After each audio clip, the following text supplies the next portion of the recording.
Welcome back to Something Private, a podcast for Southeast Asian women by Southeast Asian women, exploring conversations around health, the self, community, and love. My name is Nicole, and I am your producer and host.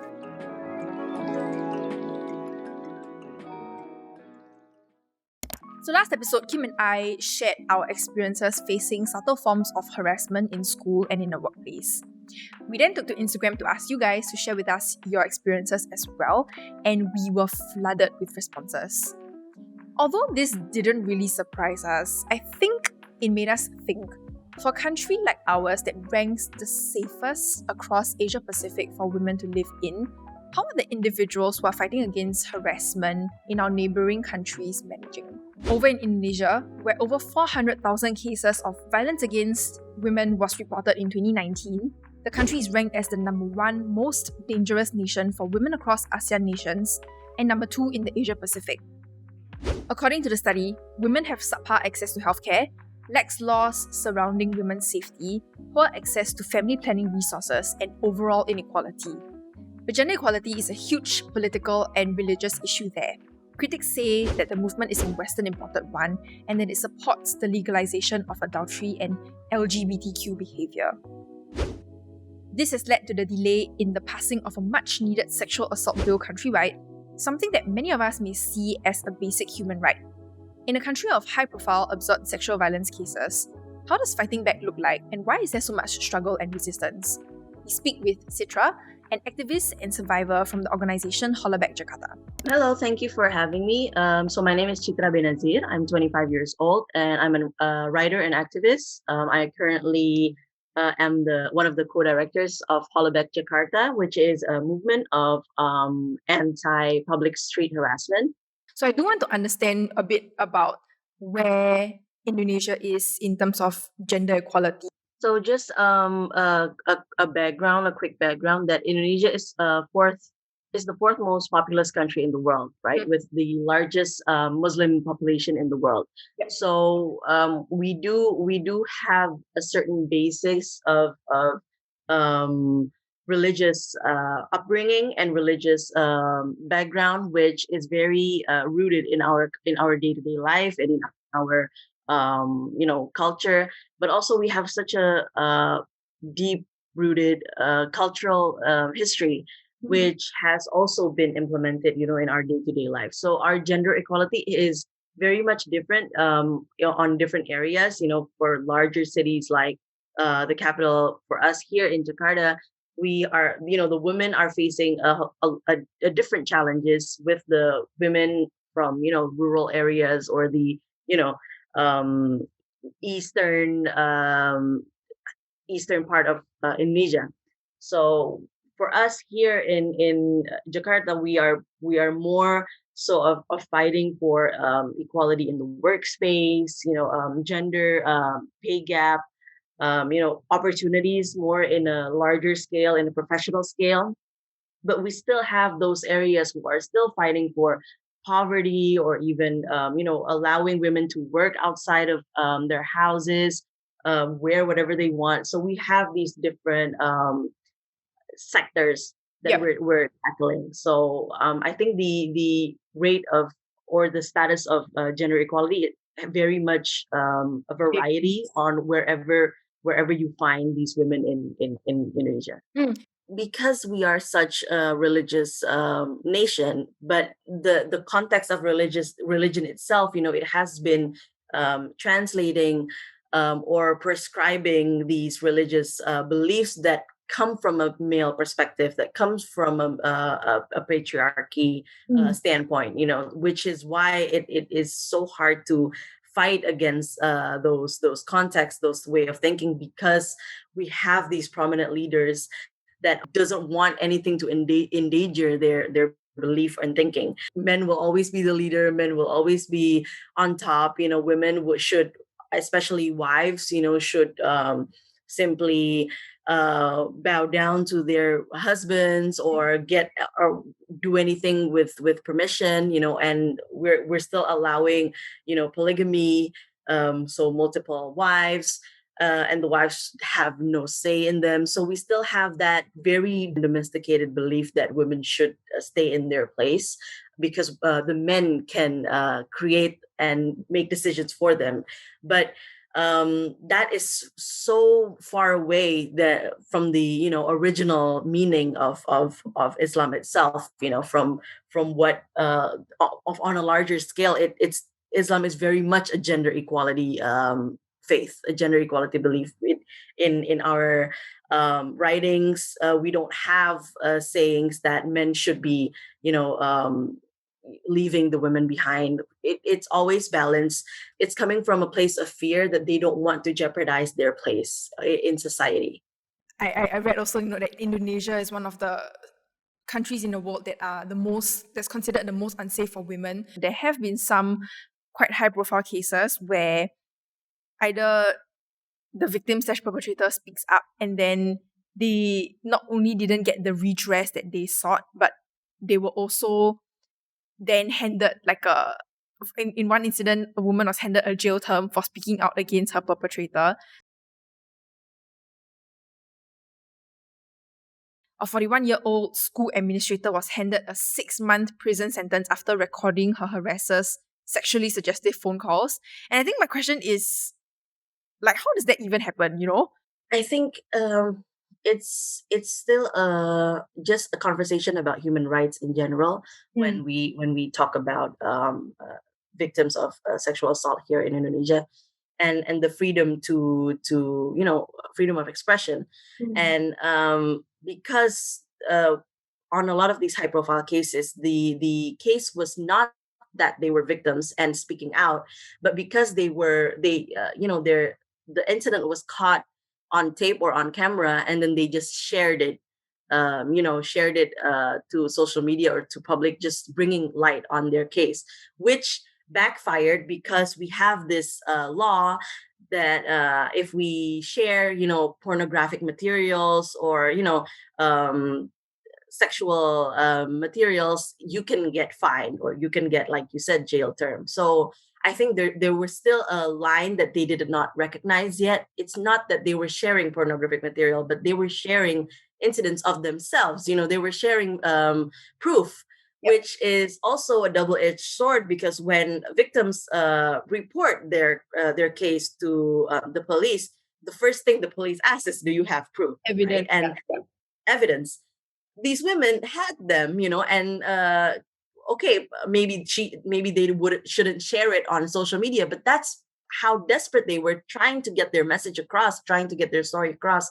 So I think it's just a whole lot of nonsense and still unlogical practices of these laws being put into place. Because okay, it's good that we have these laws sharing pornographic material when it comes to sex tapes, for example, when it comes to revenge porn cases. That's great. We have that law in place for that. But when it comes to sharing evidence or sharing proof, you should take it with a different with a different light. So I think we have these incredible laws that are written down, on paper, but when it comes to being implemented, it's not really working. Which is why we have that sexual violence bill that we're trying to push. We're trying to protect victims that have evidence, and that doesn't.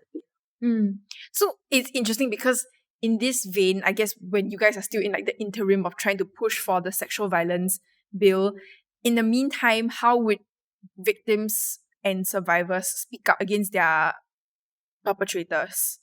Mostly is that we have these services and that are coming from communities and organizations, collaborators from Hollaback, that are very much being a safe space for victims. We have one organization that is focusing only on rape victims, and they secure the anonymity from these victims and have these weekly or monthly meetings that victims can share with each other and get the help they need without ever uncovering their identity and facing their perpetrators. But also we have just lawyers that are willing to help, pro bono. We have law students that are all about making this movement forward, pushing this movement forward, without any burdening the victims on anything. But I think the most secure thing right now for you to do is not share your identity, not share your story in public forum. If you want to deal with your story first, if you want to start your healing process, I think my biggest advice is to get in touch with these communities and tackle it inside first, without trying to get justice right away. Yeah, I think I personally believe that legislation is quite important in terms of furthering gender equality, because I think it gives people an understanding or like a starting point as to where they should approach or how they should treat people. Let's talk a bit about the sexual violence bill. But I was reading up and I was seeing that there is some pushback from lawmakers in Indonesia against the sexual violence bill. So maybe share with me what the bill is about first and why is this happening? So the bill stands for Proposed Bill to Combat Sexual Violence, right? So it was made to make our legal system more victim oriented in dealing with cases of sexual violence, and it identifies these major 9 forms of sexual violence, which includes sexual harassment, sexual exploitation, forced contraception, forced abortion, rape, forced marriage, forced prostitution, sexual slavery, and sexual torture. So our current criminal code only recognizes 2 of those sexual violence, which is rape and these ambiguous harassment term, which they don't really entail what harassment is. The bill itself is very it's very detailed, and it's quite a long document. But all in all, what we want is please have these legalized process of protecting victims. So it's not actually, we're not pushing some, westernized or modern agenda of idea of feminism. We just want to protect victims, and victims can entail men and women, or our minority, other minority groups. I think because they're talking about victims of sexual violence, of sexual assault, it automatically for them, rape, free sexual activities, it's still such a taboo top subject here, even sex education or sex in general, sexuality is not explored a lot for a majority of people, not publicly at least. So I think simply of the term sex, or even speaking about sex in general, it's still for them an icky subject, which is why they put it on hold for such a long time. Because they think it's, we can't talk about sex, we're such a religious nation. We can't talk about sexuality or exploring sexuality, or forced sexual violence, because we're such a well-respected religious background. Also, because this bill also entails these our minority groups, they don't recognize that as part of the society. Our LGBTQ are very much discriminated, so they don't want to. It's I think it's just a way for them to not acknowledge a certain groups, not acknowledge our issues, our problems. Which for me, making a change of any kind, first you must admit that you're wrong, and I think that's the thing that we're not doing as a whole nation. What is the public's general perception? Are there different camps of people, some who maybe are more aligned with you, and then others who are maybe agree that this bill should not pass, or what's the public or society's general perception on the movement in general? I think for the large amount of population is they don't seem to have a standpoint, because they don't have enough education on it. They don't really this issue is not on mainstream television. It's not being put forth in layman's terms. It's not being discussed, on the dinner table or just around, on the streets with people. They're not talking about women's issues. They're not talking about sexual violence. It's not something that they talk about, or just simply sex and sexuality in general. So I think the ones that are our allies, the ones that are fighting with us, are the ones that have that sort of privilege, and that privilege can come from wealth, but also can come from education, and can come from households that are open in talking about sexuality and talking about relationships. Because I think that's what I also saw from my personal experience. Coming from such a small, tight knit family as an only child, we have both of my parents are very much, cultured, worldly. They've been around the block. So for with me, they don't censor anything. But what what I can talk at home, I can't talk with my peers. I can't talk with my teachers. So, and that's what I found. There's still some subjects that women aren't allowed to talk, because we should be good examples. The morality of the society are very much based on pressured upon us. So I think we still hold that type of stereotypes as well.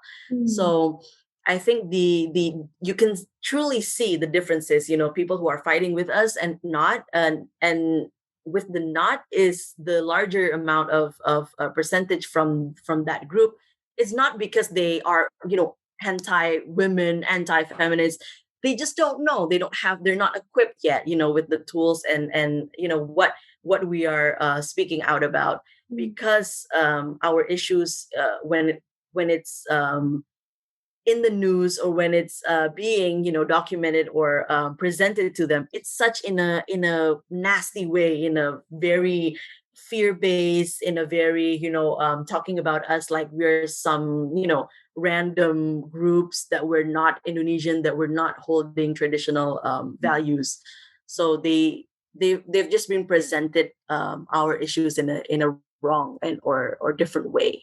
It's interesting because it must be incredibly frustrating for you. I feel like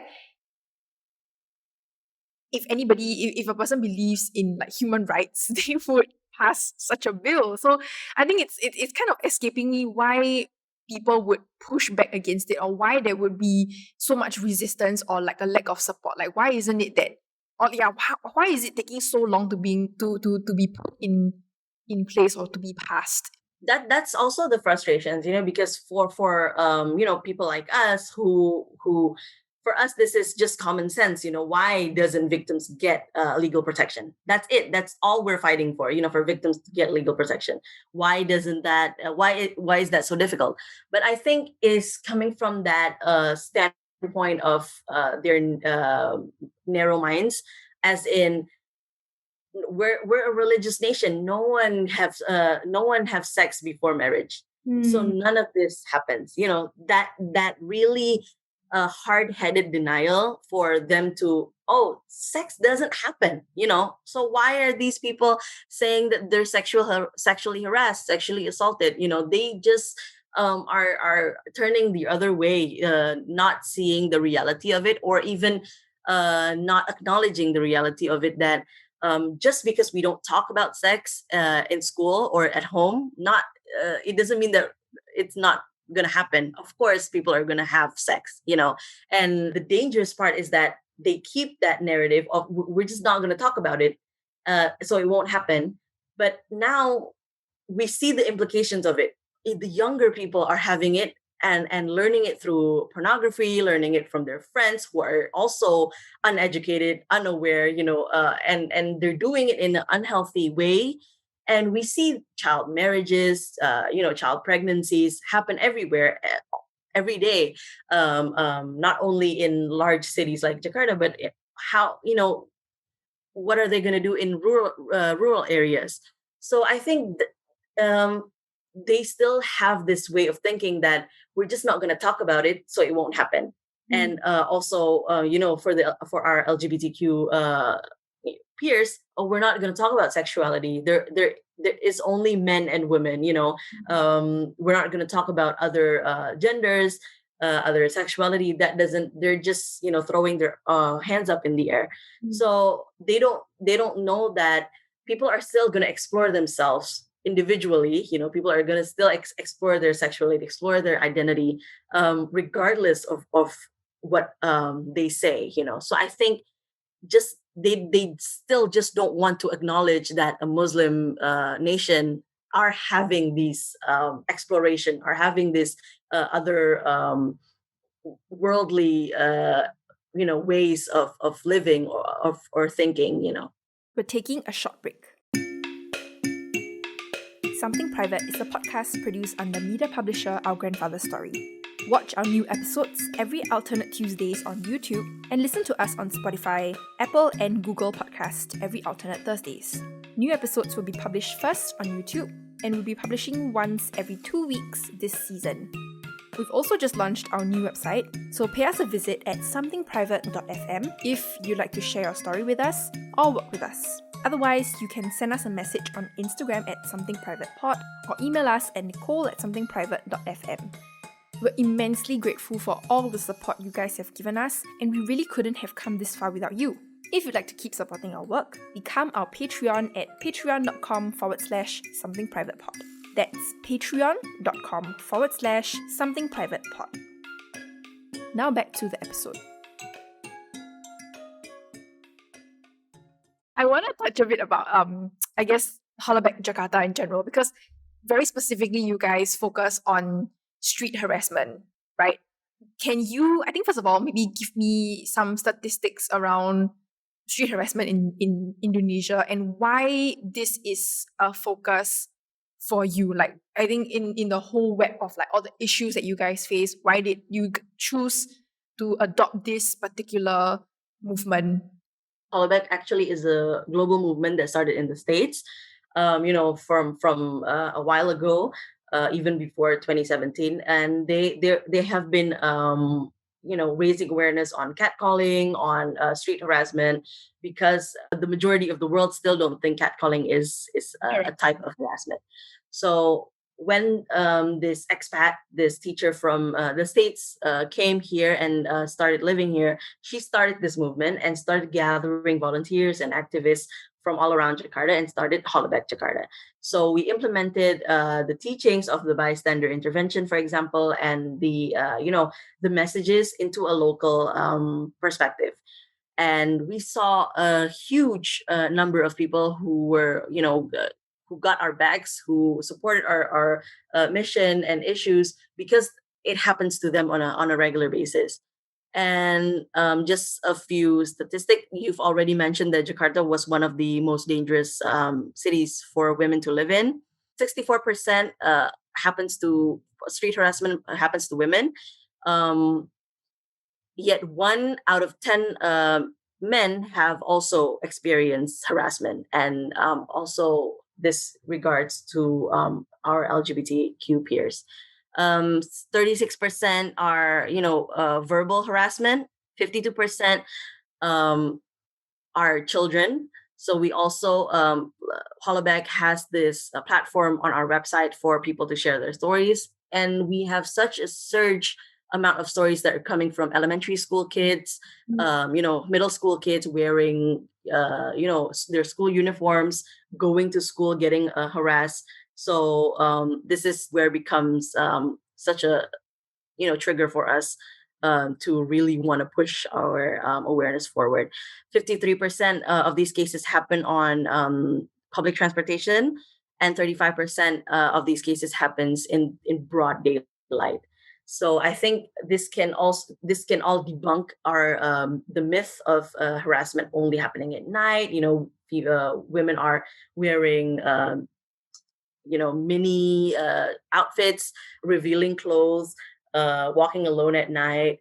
We're debunking all those myths because it happens to everyone. We have people in burqas and hijabs that are harassed, kids, students, to grown women. anywhere. Not only walking alone. I think the only antidote is if women are walking with men. With we sometimes we have to pretend that these men are our boyfriends. Even if they are male, just are simply our friends. So it happens on a regular daily basis. So I did see the website. There were a lot of entries of like, women coming forward, women and men coming forward, talking about how, they were walking on the street and then like somebody just drove by in a motorbike and then like groped them. People just want to tell their stories, but lately it has been more of dating violence that they're coming out about, maybe just because they don't have any other platform to tell their story. But of course the most impressionable one for me is the school children. So this is from someone who are in high school. So he or she said, oh, she said, when I was in high school, second or third grade of high school, um, I was coming home from school using a public transportation, a bus, public bus. And coincidentally, I sat at the back of the bus. And besides me was an elderly gentleman. An elderly, this means grandpa like figure, right? And maybe he thought that I didn't notice. Maybe he thought that I didn't feel. But I know that he was groping my behind my butt. Oh, by the way, I was wearing my school uniform, which is a long skirt and a shirt, which is not tight. It's very much loose, so there are no body parts showing. They're not, it's not tight. So now I have this trauma whenever I uh, get on board on a public transportation. So I just walk home. For me personally, when I see these happening to children, it's a sore subject, because how can they, how can this happen? How can they sexualize and objectify these young kids? And we've had even stories of people, going into the hospitals um, right after birth. So we have sexual violence against babies, which is unthinkable for me, on how they can see someone as little as that and come to a conclusion of being sexual beings. So I think that's the most, those stories that come from these kids, the way they tell it, the way they speak, the way they write it, it's so much different than the adults' stories, because it's coming from such a confused place, such from they're so confused on why is this happening to them, why is this are these adults doing this to them, because we've had it has become such a generational trust issues, even with adults of like teachers or you know religious leaders or even like police. We have this distrust with them because of these cases, because of these adults doing these to young kids. So I think it encompasses much more than sexual violence. It really becomes a generational issue, and I think it also takes a generation to heal. And I think that's by not admitting and by the government not supporting us, not backing us up, are dismissing these kids' stories and voices as well. I want to touch now a bit about, I think, your story, because I think it's very interesting how you are a young woman who's speaking out or like being the voice for these people who don't have a platform to go to share their own stories, right? So tell me a bit about your background first, like how maybe your own brush with like sexual violence and like how that culminated to where you are now, being a writer and activist and a co-coordinator for Hollaback Jakarta. So a little bit of background about myself. I grew up abroad most of the time with I'm since I'm an only child with very um, open-minded and very feminist parents, you can say, so I can see the difference in me between me and my friends, how we view things, how our point of view was.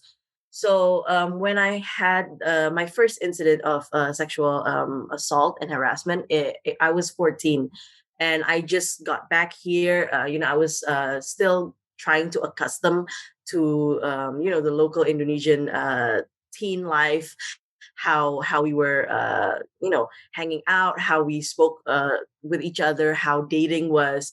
From my point of view, it was simply teen dating. Just someone that I adored. I admired his football skills. I of course thought he was cute. So in my end, I just saw this cute guy and I liked him. That was it. But since he was more experienced in being in a relationship or being sexual in general, he nudged me towards very sexual innuendos and activities that I wasn't comfortable with. For example, introducing me to porn, which led me to always believe that porn was the only sex education that I could have. Even though back in elementary school when I was abroad, I got sex education, but it wasn't explicit. And no one was able to talk to me that way, explain things the way that uh, porn was visually portraying. He always tried to take ownership of my body in front of people, grabbing me, touching me everywhere, or even by like extorting money from me, simply doing later on sexual activities that made me really uncomfortable because I didn't know any better, because I didn't know what dating should entail, what what is a healthy relationship, how to communicate if you're not wanting to do something, how to say no.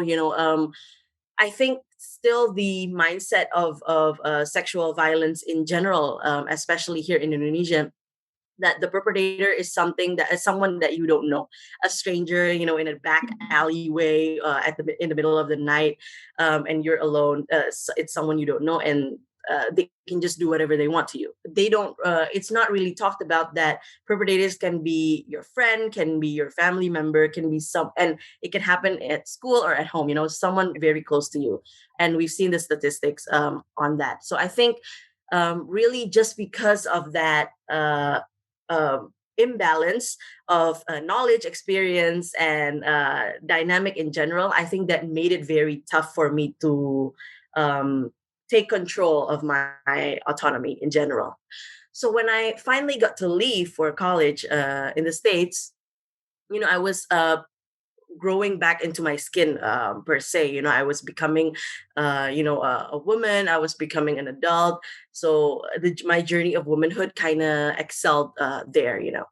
And I had an incident when I was a freshman of sexual assault and violence with a senior, and I was a freshman at that time. And I never go anywhere without anyone else. Without I'm never out alone. So of course, at that night, I had my girlfriends. One of the girls contacted a group of senior boys who were also going to the same party with us and said, why not join both of our groups together, and thinking that they can protect us in a way. But um, without my knowledge, one of the boys, one of the senior boys, was someone that I knew prior, just passing by in classes. And there were rumors around, or just hushes around, that this guy liked me. But at that time, I wasn't interested in him. I was interested in someone else, even though he didn't make it to that party. But everyone was on board and on the same page on saying that I wasn't looking for anything with him. So throughout that party, I can see now as an advocate, I can see how grooming started. How he was isolating me alone, separating me with my friends. Cornering me. Saying just sweet, sweet stuff, just to lure me in. And we were still in the whole party public vibe.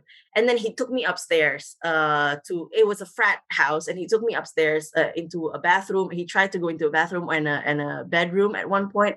But what I liked was, and I admired, was the boys from the frat, from the fraternity, saw that and saw my discomfort, because he was drunk and I wasn't. So the boys from the fraternity saw and stopped us. No, you're not going anywhere. They locked all the bathrooms, they locked all the bedrooms. But what they didn't anticipate was he could take me outside. So that's what he did. He took me outside. He took my phone away and pocketed his phone, so I couldn't contact anyone. It was dark in the middle of the night. No one was around outside. So he tried to push himself on me, and he was shouting these things, just how a drunk would be. How come you don't love me? How come you don't want to be with me? Am I not good enough? Just saying these things. And we got into an altercation, a physical altercation, where a lot of the houses in front of the, around the frat house have this sensor of motion sensor. So whenever you see someone moving, the lights would turn on. And I could see that the people inside the house saw what was happening. We were fighting. I was punching him, saying no, screaming, but they didn't do anything. And he took me into a parking lot later on and simply just disrobed and pushed myself to do sexual things to him. And I still said no. And that's when the bus from the university pulled in, and I screamed at the top of my lungs. And eventually, all the people realized what was happening.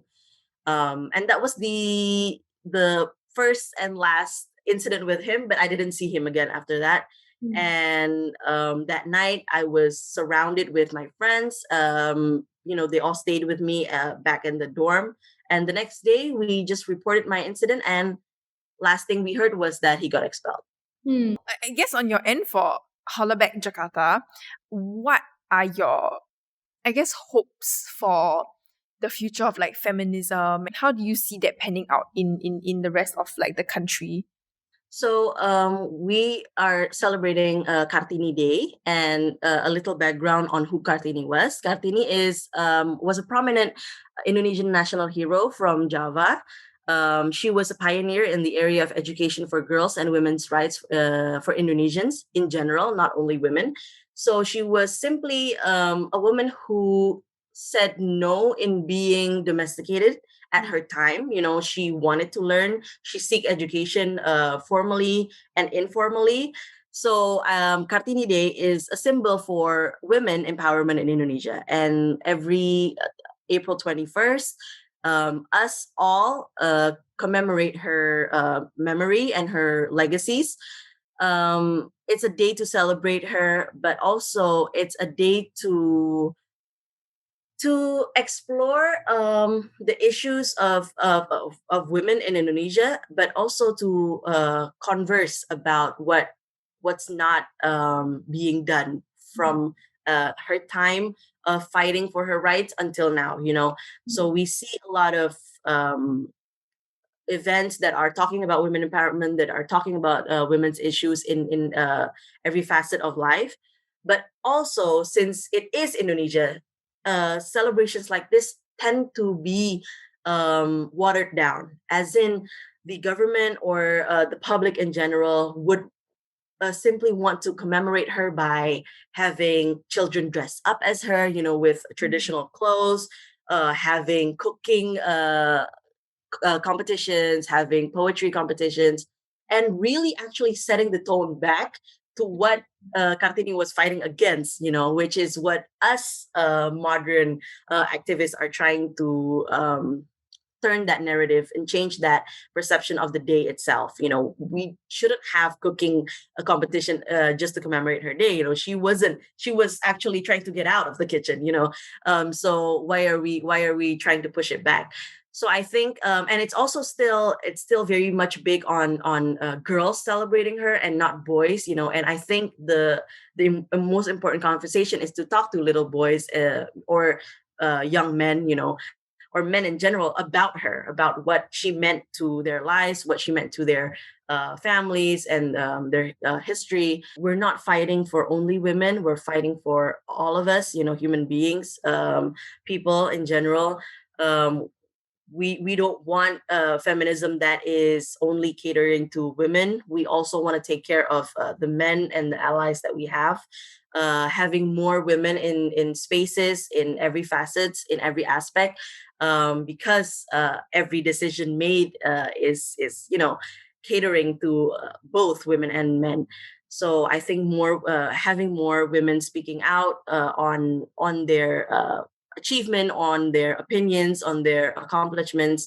Also, of course, we want to pass this bill that is very much pro victims, and we want a lot. We want all of the people to know what sexual harassment is, what sexual violence is, and what are boundaries, what is consent. That can be taught in at schools or at homes, and simply not having this giant elephant in the room and not talking about it. So acknowledging our pain, and admitting defeat to it, admitting defeat to patriarchy in general, and start changing the whole system. Thank you so much for joining us on this episode to, I guess, share more about like feminism in Jakarta, feminism in the whole of Indonesia. Thank you so much for having me. Thanks. Hope you all enjoyed this week's episode with Citra from Hollaback Jakarta. Remember, gender equality is an ongoing fight and movement, and it is our duty to think about not only people in our community, but people outside of our community as well. Hope you guys enjoyed the episode.